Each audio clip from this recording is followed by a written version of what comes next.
Workplace Magazine présente Studio W, un nouvel éclairage sur l'environnement de travail. Dans cette nouvelle série de podcasts sur l'aménagement, on s'interroge sur l'espace au service du travail.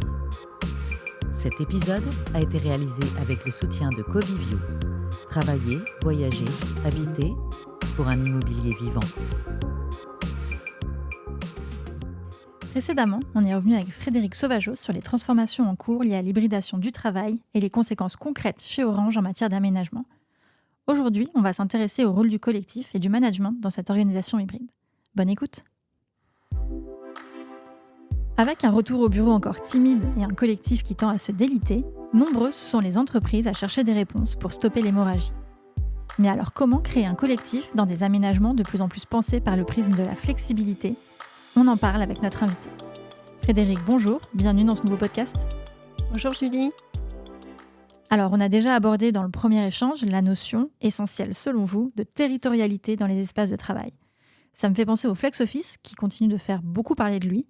Certains s'interrogent sur la pérennité de ce mode d'aménagement. Le manque de personnalisation et d'appropriation revient souvent. Qu'en pensez-vous ?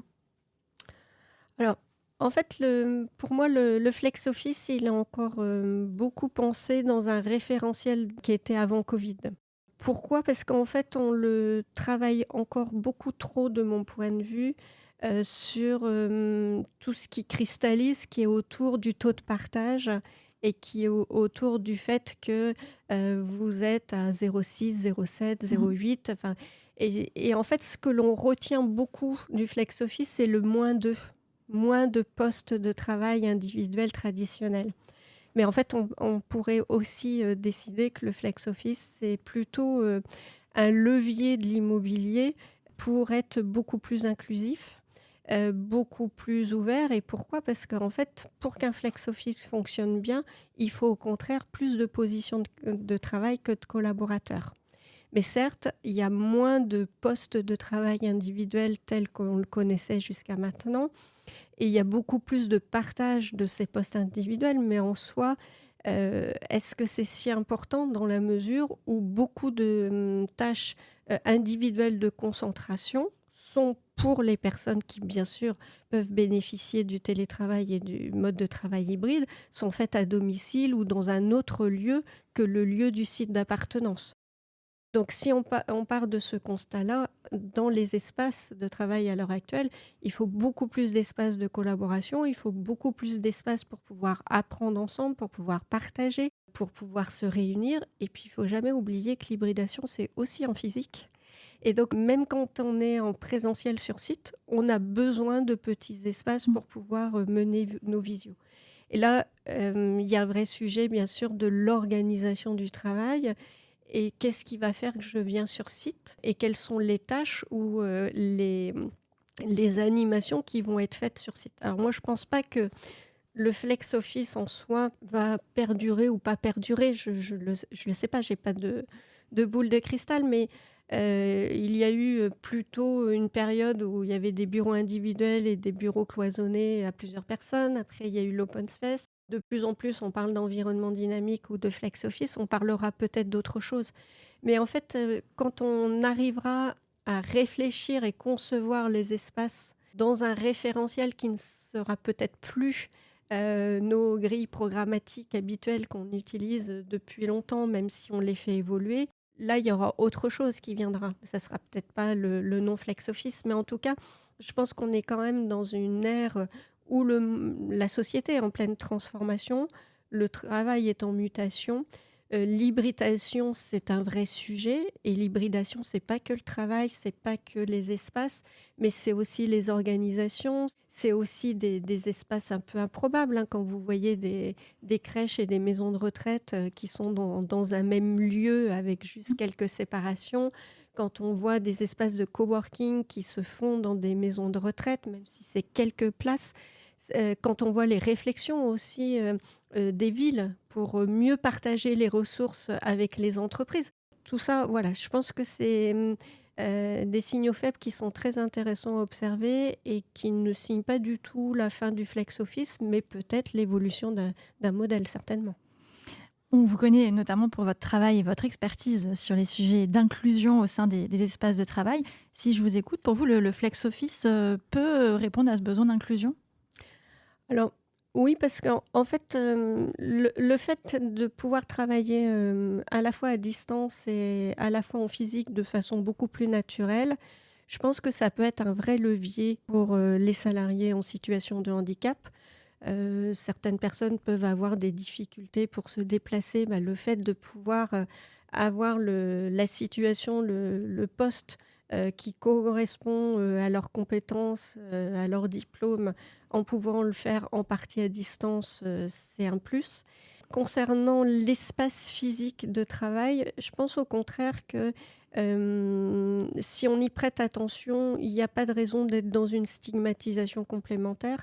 Par contre, c'est un vrai point d'attention. C'est-à-dire que toutes les personnes qui ont des spécificités individuelles n'ont pas besoin de postes, adaptés.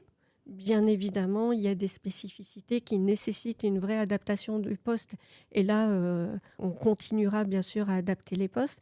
Par contre, avoir une réflexion, d'une conception qui tendrait à être plus universelle et facilitante pour tous, c'est une des réponses qu'on peut avoir avec le flex office. Par exemple, le fait de pouvoir avoir, une répartition de l'espace qui est plus adaptée à différentes ambiances sonores, pardon, à mieux travailler, l'interfonctionnement entre les espaces.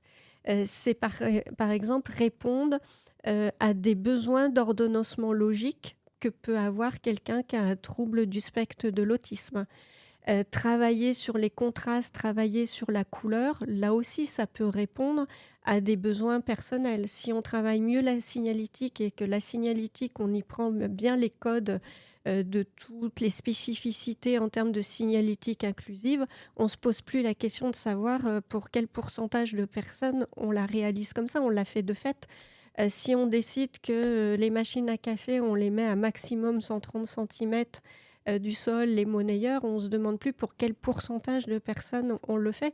Ça devient en fait la norme. Et si ça devient la norme, c'est surtout finalement réfléchir comme ça, c'est un modèle et c'est un état d'esprit. Et petit à petit, en fait, il y a beaucoup de choses qu'on pourrait faciliter pour un plus grand nombre de personnes et sans toujours se poser la question de le faire si on le fait pour une personne en spécifique. Est-ce que l'espace de travail peut devenir une véritable ressource pour le travail, justement? Bah, en fait, l'espace de travail, il doit pouvoir être une ressource qui va faciliter l'expérience du collaborateur sur le site. Donc cette expérience, si on veut qu'elle soit fluide, qu'elle soit facilitante pour les usages de tous et pour chacun, bien évidemment, l'espace est une des ressources possibles. Tout comme les outils technologiques peuvent être une ressource, comme le manager est une ressource en soi pour le collaborateur et pour sa vie au quotidien sur le site. Donc en fait, c'est important de soigner la qualité des espaces parce qu'en fait, l'espace, ça indique aussi le sens et la place de chacun dans l'espace organisationnel. Ça donne aussi une indication en fait sur la valeur que l'on a dans l'entreprise et sur la représentation de l'entreprise. L'espace, c'est aussi, comme le dit très bien Caroline Diard, le lien entre le contrat de travail et le salarié. Donc c'est quand même un lieu qui est important.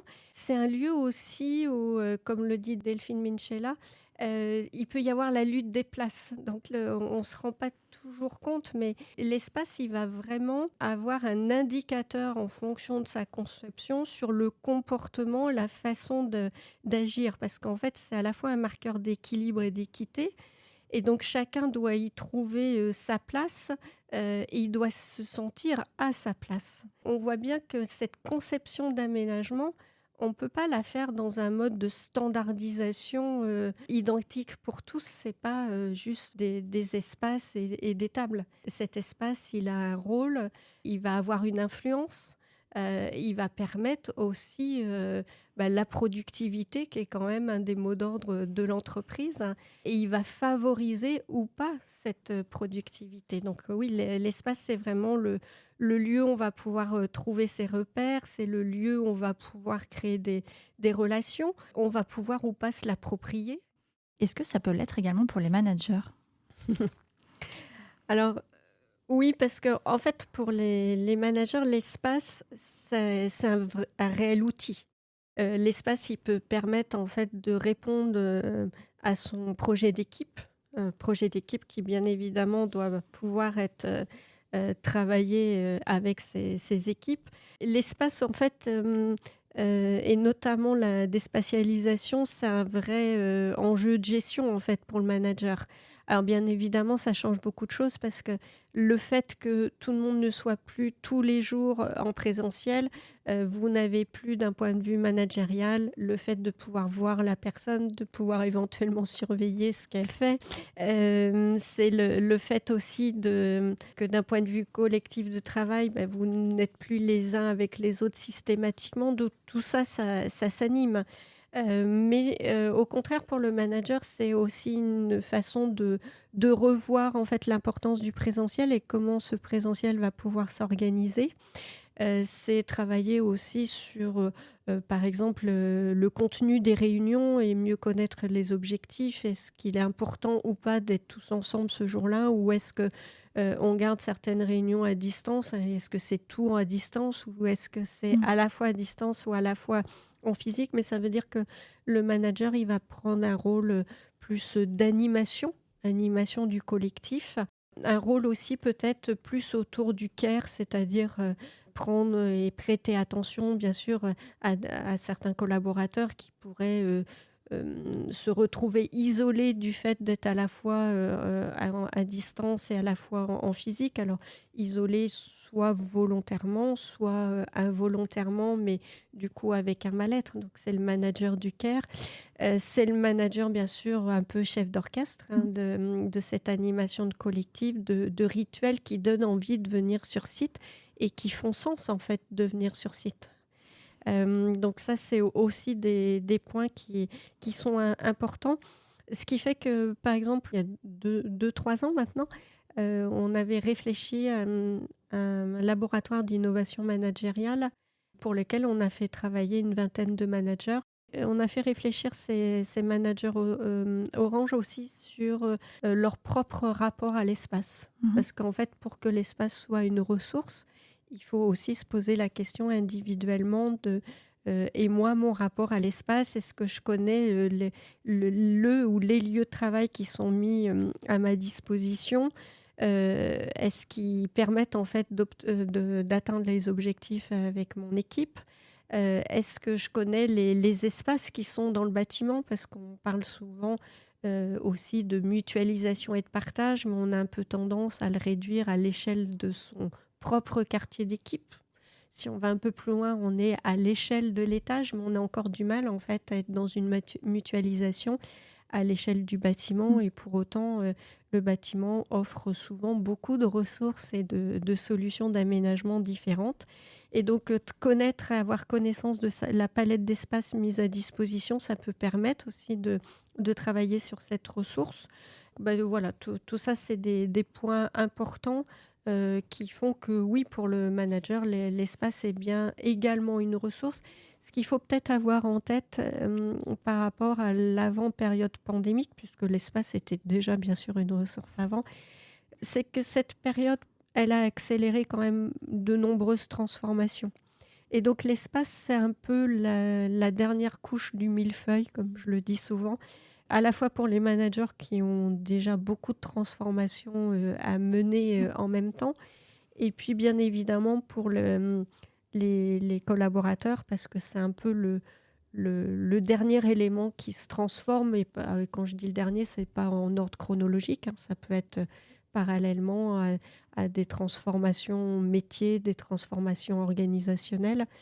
Mais l'espace, du fait aussi que c'est le lieu où il est peut-être plus facile de réagir, c'est une ressource pour le manager, mais c'est aussi potentiellement un lieu où il peut y avoir des conflits. Et donc pour le manager, c'est un vrai sujet, parce que voilà, il faut arriver à animer ce collectif dans un espace dont la ressource parfois ne correspond pas ne correspond pas forcément aux besoins, mais au sens où reste un frein, et un frein sur lequel on ose plus s'exprimer que d'autres freins qui pourraient être des transformations d'organisation ou sur lesquels on ose parfois moins s'exprimer quand on est collaborateur. Donc il est important effectivement, en fonction de la ressource allouée, que le manager puisse poser ces éléments à la fois de son projet d'équipe, des besoins et de comment en fait l'espace alloué peut répondre et participer en fait à la performance collective de l'ensemble de l'équipe et des objectifs qu'ils ont tous à réaliser. Vous parliez de performance collective, mais comment on anime ce collectif dans des aménagements de plus en plus pensés par le prisme de la flexibilité et de la mobilité ? Ça passe par quoi ? Par des rituels par exemple ? La ritualisation, en fait, elle va se faire à la fois à distance et elle va se faire à la fois en physique. En physique, ça peut être repenser les moments collectifs, les moments formels, mais c'est aussi repenser les moments informels. Les rituels, ça va être autour de, par exemple, mieux redéfinir pour le manager le degré d'hybridation, mais aussi redéfinir le degré de présence sur site. Ça va être travailler sur les moments de faire ensemble. Ce qu'on remarque, c'est que par exemple, il y a encore des jours où en fait il y a plus de monde que d'autres journées. Donc on pourrait penser que les conditions de travail sont moins qualitatives pour les collaborateurs. Et pour autant, en fait, les gens viennent sur site parce que c'est aussi le moment au-delà de la réunion d'équipe, le moment où ils vont pouvoir déjeuner avec le collègue d'une autre équipe. Et donc, on voit bien que ça crée des transversalités. Et parfois, même si dans notre esprit, on va se dire les conditions de travail sont moins importantes, moins bonnes parce que les espaces sont trop densifiés pour ces jours-là en présentiel. D'un autre côté, les collaborateurs auront passé une bonne journée parce qu'ils auront eu l'occasion de voir un tel, et finalement, c'est ce qui comptera. Et c'est là où organiser ces rituels, c'est vraiment organiser des moments forts et des moments finalement incontournables où tout le monde aura à cœur de se retrouver. Et ça devient de plus en plus dans le rôle d'animation des managers. Mais pour qu'un collectif soit soudé, il faut aussi qu'ils aient des actions communes. Et c'est ça aussi qu'il faut arriver à travailler. Parce qu'on parle souvent d'individualité, d'une accélération de l'individualité. Mais pour autant, il faut créer les occasions en fait, de travailler en équipe. On voit bien que le travail en équipe, y compris pour ceux qui sont en mode projet, c'est pas forcément inné. Il faut trouver les éléments qui vont faire que ça a du sens dans cette chaîne collective. Et l'espace peut participer ou guider, en tout cas, à mieux organiser et gérer tout à fait. Ces rites et ce collectif. Oui, on dit parfois que, par exemple, quand on est dans une salle de réunion... plutôt dans des postures un peu dynamiques et moins formelles de juste être autour d'une table, en termes de créativité, en termes d'animation, d'idées, il y a des choses différentes qui se passent. On dit bien aussi, et on le voit bien sûr, que des équipes pluridisciplinaires, finalement, en termes d'innovation, en termes d'avancée de certains dossiers, on va beaucoup plus loin, c'est beaucoup plus fort que si tout le monde est sur le même moule et la même forme d'expertise. Merci beaucoup Frédérique Sauvageau pour cet échange. C'était donc le 2e épisode de notre série de podcasts Studio W consacrée à l'aménagement. Merci de votre écoute et à très vite. C'était Studio W par Workplace Magazine. Un épisode réalisé avec le soutien de Covivio.